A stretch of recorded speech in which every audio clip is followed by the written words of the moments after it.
everyone. Today's topic is Skinner operant condition theory. So உங்களுக்கு ஏதாவது management வர BCom ரிலவெண்ட்டான topics doubt இருந்தால் மறக்காம கமெண்ட் பாக்ஸில் கமெண்ட் பண்ணுங்கள். நான் முடிஞ்ச அளவுக்கு அது ரிலவெண்ட்டான வீடியோவை சீக்கிரமாகவே நான் அப்லோட் பண்ணுறேன், தமிழ்லேயே பண்ணுறேன். ஸோ இன்றைக்கி வீடியோக்குள்ளே போகலாம். இப்போ வந்து சின்ன சின்ன குழந்தைங்களுக்குலாம் சாக்லேட் வாங்கி தரேன், பிஸ்கெட் வாங்கி தரேன் சொன்னால் ஒரு மாதிரி அந்த குழந்தைங்க ஹாப்பியாகும் இல்லையா? ஸோ அதே மாதிரி தான் ஒரு ஸ்டேஜில் இருக்க ஒருத்தங்கிட்ட அவங்களுக்கு தேவையான அந்த நீடடான விஷயத்த வந்து நான் அவங்களுக்கு ஆஃபர் பண்ணுறேன் அப்படின்னு சொல்கிறப்போ அவங்களுக்கு வந்து ஒரு எக்ஸைட்மெண்ட் வரும் அண்ட் அவங்களோட ஒர்க்கில் அவங்க பர்ஃபார்மன்ஸ் நல்லாவே பண்ணுவாங்க.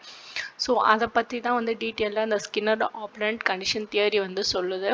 ஸோ ஃபர்ஸ்ட் வந்து இதை டெவலப் பண்ணது யாருன்னா பிஎஃப் ஸ்கின்னர்ன்றவர். இவர் வந்து அமெரிக்காவை சார்ந்த ஒரு சைக்காலஜிஸ்ட்.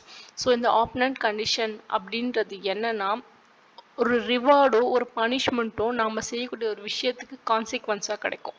இப்போ வந்து நான் நல்லா வேலை செஞ்சேன்னா எனக்கு சேலரி கிடைக்கும்.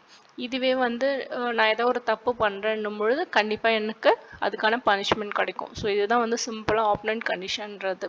ஸோ வந்து ஒரு வாலண்டியர் பிஹேவியராக வந்து இதை வந்து மாற்றிடுவாங்க. ஏன்னா நான் நல்லா ஒர்க் பண்ணால் எனக்கு சேலரி கிடைக்குது. இதுவே வந்து நான் வந்து லேட்டாக வரேன்னும் பொழுது என் சேலரியில் கட் ஆகுது. ஸோ வந்து இதுலேருந்து என்ன ஆகுதுன்னா வாலண்டியராக நான் வந்து சீக்கிரம் வரதான் வந்து ட்ரை பண்ணுவேன், எனக்கு சேலரி வந்து தேவைப்படுது. ஸோ இதை தான் வந்து இந்த ஆப்பரண்ட் கண்டிஷன்றது வந்து சொல்லுது. இதே வந்து பவுல் கிளாசிக்கல் கண்டிஷன் நம்ம பார்த்தோம் இல்லையா? ஸோ அந்த பவுல் கிளாசிக்கல் கண்டிஷனில் வந்து டாக் எக்ஸ்பெரிமெண்ட் வச்சு நம்மளோட வீடியோ போட்டிருக்கேன், அதோட லிங்க் நான் டிஸ்கிரிப்ஷனில் கொடுக்குறேன், மறக்காமல் செக் பண்ணி பாருங்கள். பட் அதில் வந்து எப்படின்னா ட்ரெயின் பண்ணுவாங்க. ஸோ ட்ரெயின் பண்ணி கொண்டுட்டு வர பார்ப்பாங்க. ஃபார் எக்ஸாம்பிள் வந்து இப்போ ஸ்கூல்ஸ்லாம் பார்த்தீங்கன்னா ஃப்ரம் த பிகினிங் ஸ்கூலுன்ற ஒரு விஷயம் ஸ்டார்ட் பண்ணதுலேருந்து இப்போ வரைக்கும் ஒரு டைமிங் மெயின்டைன் பண்ணுறாங்க, ஒரு யூனிஃபார்ம் அது மாதிரி வந்து ட்ரெயின் பண்ணி வச்சுருப்பாங்க. அண்ட் நெக்ஸ்ட் பார்த்தீங்கன்னா ஸ்கின்னர் எக்ஸ்பிரிமெண்ட் பாக்ஸ் பற்றி வந்து ஒரு ஸ்டோரி மாதிரி சொல்லிடுறேன். ஃபர்ஸ்ட் வந்து ஒரு பாக்ஸ், கண்ணாடி பாக்ஸ், மீன் தொட்டி மாதிரி வச்சுக்கலாம், ஓகேங்களா? ஸோ அதில் பார்த்தீங்கன்னா ஒரு லிவரு, 2 லைட்டு, ஒரு ஃபுட் சென்டர் வந்து ஒன்று இருக்கும். வெளியிலேருந்து ஃபுட்டு போட்டால் உள்ளே வந்துடும். அந்த ஒரு ரேட்டோ இல்லை ஒரு பேர்டோ வந்து உள்ளே வச்சுருப்பாங்க. ஸோ அதுக்கு கீழே பார்த்தீங்கன்னா கரண்ட் ஷாக் கொடுத்த ஒரு ராட்ஸ் இருக்கும்.